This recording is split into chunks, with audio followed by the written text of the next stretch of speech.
Welcome back, everyone. Okay, so today's explainer is tackling something we all dread, hair algae. It's incredibly common and, yeah, incredibly frustrating.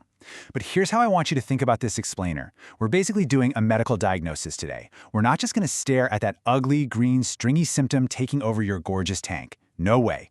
We are going to identify and treat the underlying disease that's actually causing it. By the end of this, you're going to have all the tools to diagnose your tank's health and rip this problem right out by the root. So here's the big question, right? Why is your tank suddenly hairy?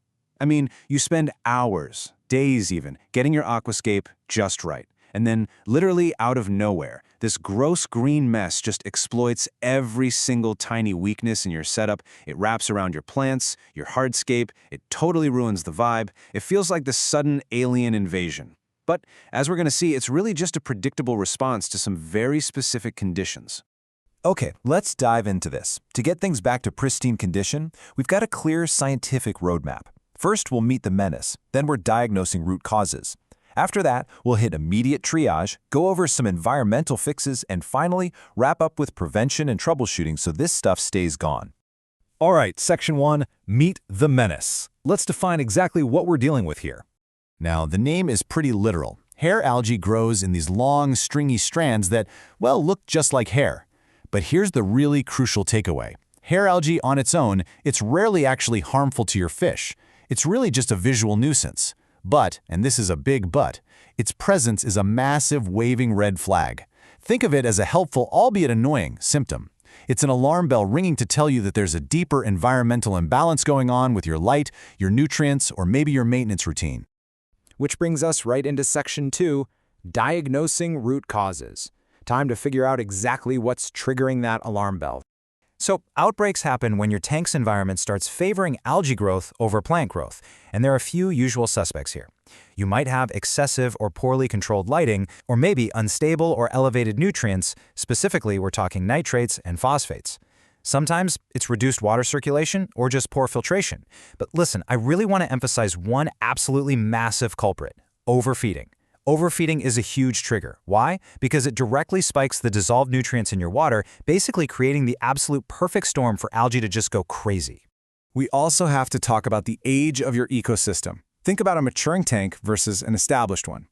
If your setup is pretty new, maybe it just cycled, or maybe you just made a major change like adding a big new light or swapping filters, your water parameters are going to fluctuate. And in a maturing tank, algae is going to exploit those fluctuations incredibly fast. Way faster than your plants can adapt. An established tank, on the other hand, has stable parameters. It's a balanced ecosystem, which essentially gives it a built-in natural defense against these outbreaks. So, what do we do right now? Let's shift into Section 3, Immediate Triage. This is the first half of our 8-step removal approach. Okay, here is your immediate action plan. But wait, before you even start, turn off your circulation devices. If you don't, you're going to spread algae fragments absolutely everywhere. All right, step 1, temporarily dial back your light exposure by 2 to 4 hours a day just to slow things down. Step 2, get in there and physically remove the algae. Grab some clean tweezers or an algae pick and carefully pull the clumps off. Try to get the whole clump, don't just rip it into confetti.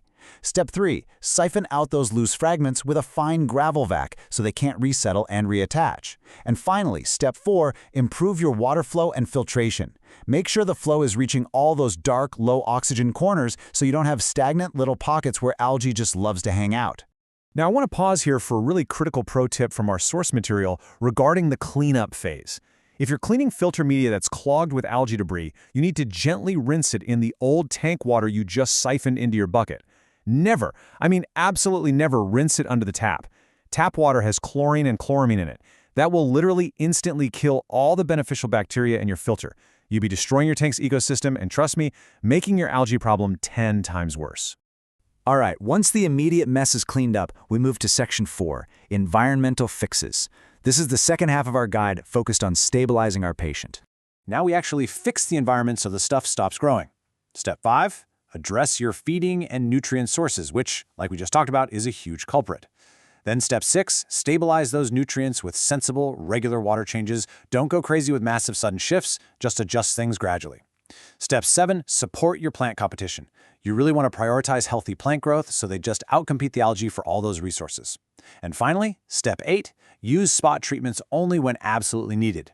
Actually, non-chemical methods should always be your first choice. If you absolutely have to use a spot treatment, target just the affected area, follow the directions to the letter, and remember that shrimp and delicate invertebrates are incredibly sensitive to those chemicals. To really understand nutrients, we have to connect those invisible, microscopic water parameters to simple, everyday actions. For example, if overfeeding is the source, just feed smaller amounts and make sure the fish eat it all quickly. If you feed frozen foods, make sure you thaw and drain them before dropping them in the tank. You do not want all those excess, nutrient-rich juices getting into your water column. And for decaying organics, regular, gradual water changes are your absolute best defense. It's crazy, but these super simple actions directly impact your entire ecosystem. Okay, that brings us to our final phase, Section 5, Prevention and Troubleshooting. This is all about long-term rehab and keeping the tank clean for good. If you only take one single thing away from this explainer today, let it be this direct quote from our source material. Prevention is mostly about balance and consistency. Keeping your lighting schedules super stable, without overly intense, crazy long periods, and just sticking to a reliable water change routine, those are absolutely the best ways to build long-term resistance in your aquarium. Let's look at how your plants actually play into that balance. Thriving plants, the ones with fast growth and high biomass, will basically consume the nutrients in the water so efficiently that they completely outcompete the algae. You're essentially starving the nuisance right out of your tank. Struggling plants, though, they have slow or damaged growth, and that leaves physical, open space and excess nutrients floating around in the water, giving hair algae the exact opportunity it needs to get a foothold. So rebalancing your plant nutrients, adding CO2 if you use it, or just trimming away dying leaves, those are incredibly proactive defense mechanisms. Now, what if you hit a wall? If the algae is still hanging around after a few removal cycles, you have to systematically reassess. Why? Because its perfect conditions are still hiding in there somewhere. You're going to need to retest those nitrates and phosphates. You need to double-check your lighting timer, your photo period. Did it accidentally get bumped to a 12-hour cycle? It happens. You need to honestly evaluate how healthy your plants are, and check your stocking density. Honestly, do you just have too many fish producing way too much waste for your filter to handle? I want to leave you with this final kind of provocative thought. Next time hair algae appears, what is your tank trying to tell you? I know it's so easy to just get mad and frustrated, but if we shift our mindset, we realize this gross visual nuisance is actually a really valuable diagnostic tool. It's just your ecosystem asking for a little bit of balance, maybe a slightly shorter light cycle, or just a lighter-handed feeding time. So use it to your advantage. Follow the steps we've laid out today, and you will be right back to a thriving, crystal-clear aquarium in no time. Thanks so much for joining me on this explainer, and hey, happy fish keeping!